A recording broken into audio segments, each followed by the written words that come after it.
रात की सोच बहुत काली होती है ईश्वर, जाकर सो जाओ। तुम जागती रहना, मुझे नींद नहीं आई तो वापस तुम्हारे पास ही आऊंगा।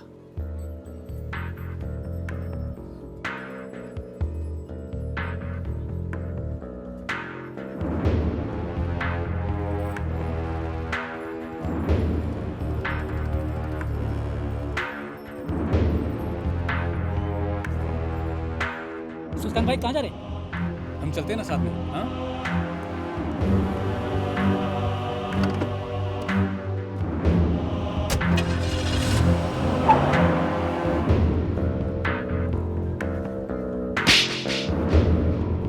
मेरे जैसे कपड़े पहन के तू सुल्तान मिर्जा दिख तो सकता है, लेकिन बन नहीं सकता।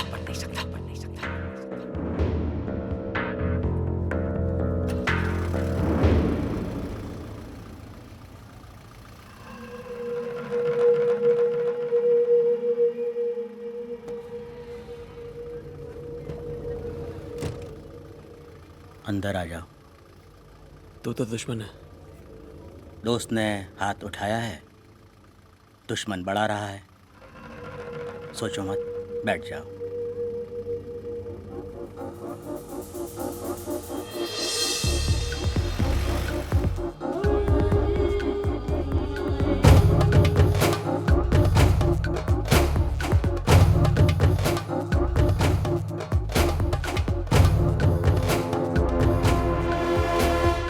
सुल्तान तुम्हारा रफ्तार से डर गया है।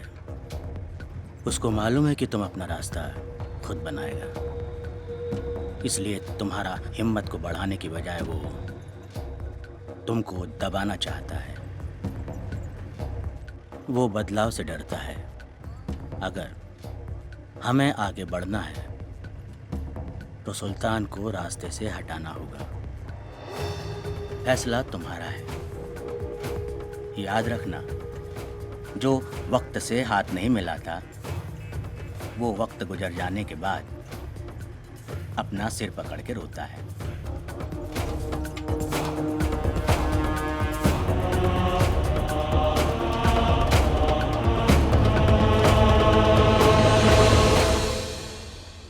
सुल्तान को मौत भी सुल्तान वाली ही देंगे।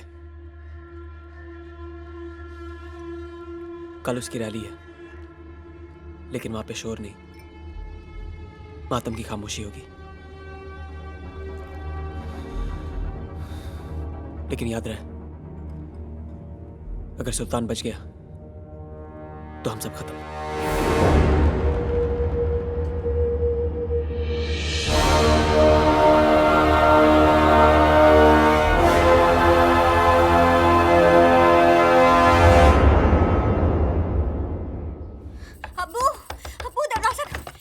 मुमताज बेटा, क्या हुआ? अब्बू वो सुल्तान को मारने के लिए निकले हैं।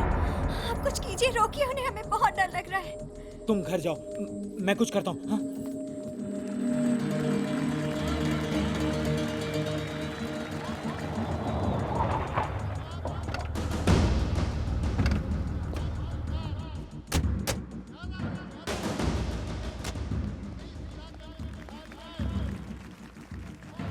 तुमने सरकार में आने की सोची और सरकार ने भी गलत काम शुरू कर दिया, तुम जैसे को शामिल करके। जब दोस्त बना के काम हो सकता है अकनल साहब, तो फिर दुश्मन क्यों बनाए? आज मैंने सरकार को भी दोस्त बना लिया। अगर ये गलत काम बंद नहीं किए ना, तो ये नया दोस्त ही तुम्हें सबसे भारी पड़ने वाला है। आदमी हालात बिगाड़ने के लिए बुरे काम नहीं करता, हालात सुधारने के लिए करता है। क्या आपके इन हालात में जरूर सुधार आएगा? हर नल में पानी होगा। तुम्हारा मतलब है कि हर कोई अपने हालात सुधारने के लिए बुरे काम शुरू कर दे? सर, हर कोई गलत काम ना करे, इसलिए किसी ना किसी को तो सुल्तान मिर्जा बनना ही पड़ता है। कुछ लोगों की मदद करके तुम्हें लगता है कि तुम मसीहा बन गए? हमारी पार्टी ने आप ही के एक हमदर्द को चुना है, और वो है सुल्तान मिर्जा।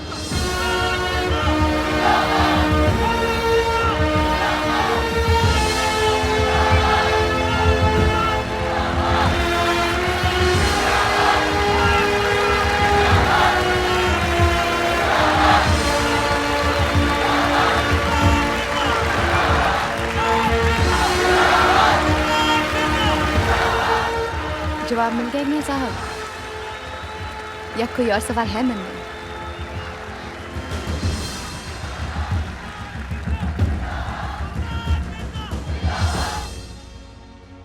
मैं जब बचपन में भाषण सुनता था तो सोचता था नेता को पत्थर मारूं और भाग जाऊं।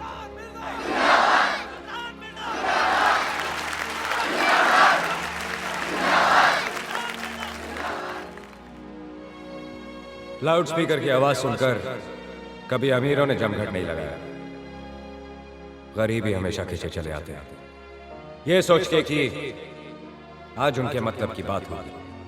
लेकिन आज तक कुछ नहीं हुआ। वो बोलकर चुप हो गए और हम चिल्लाते रह गए। एग्नेल साहब, सर, सुल्तान को यही मारने का प्लान है। क्या? कौन? शोहेब। सुल्तान पीछे नहीं हटेगा, हमें शोएब को ही रोकना पड़ेगा। शोएब, तुम जाके वहां डेस्क के सामने खड़े रहो और अपनी आंखें खुली रखना। तुम अपने आदमी को लेकर पीछे से आओ। आजादी तो सिर्फ अमीरों को मिली है, बाकी सब आज भी गुलाम हैं। पहले अंग्रेजों के थे, अब गरीबी के हैं।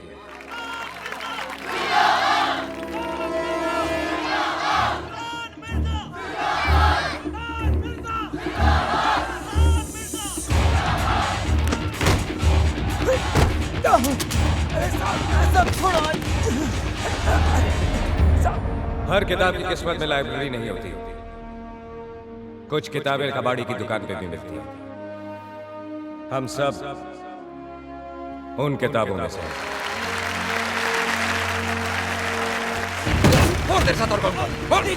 एक और है साहब। आज तक आप लोगों ने मेरे यहाँ फरियाद तब की जब आपकी किसी ने ना सुनी, ना पुलिस ने ना सरकार ने। उन सब के बाद आप मेरे पास आए, लेकिन अब आप सबसे पहले मेरे पास आ सकते हैं। अम्मी अम्मी मुझे पिस्तौल चाहिए। घर पे है ना बेटा? अम्मी मुझे वो चाहिए। मैं अपने काम करने का तरीका बदल रहा हूं, तेवर नहीं।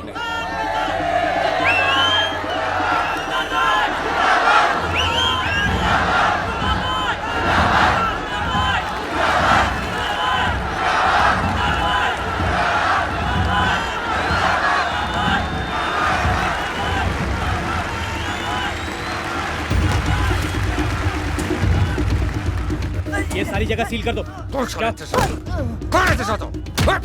सर, कह रहा था 2 लोग हैं, दोनों मिल गए। खतरा टल गया सर। जब तक शोएब है खतरा है। दोनों पकड़ा गया, प्लान फेल। अब सुल्तान को धर नहीं मार सकता।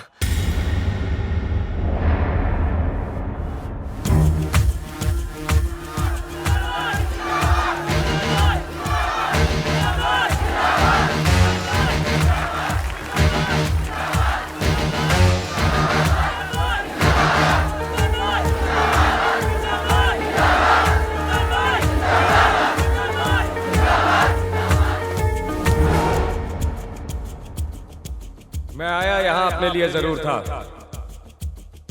लेकिन अब लगता है जब तक आप लोगों के सपने पूरे नहीं होते, मुझे भी नींद नहीं आएगी।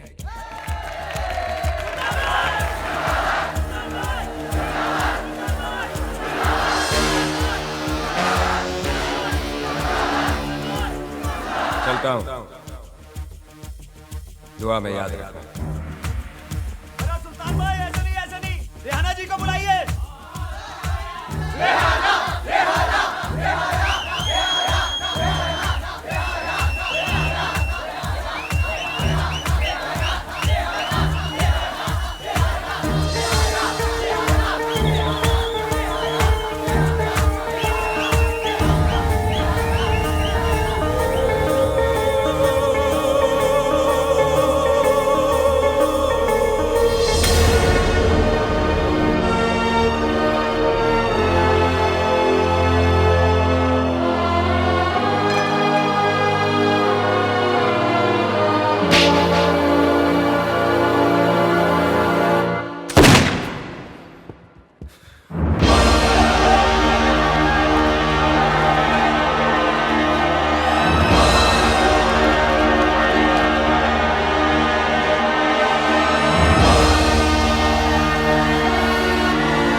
आज बंबई तबाह हो गया है।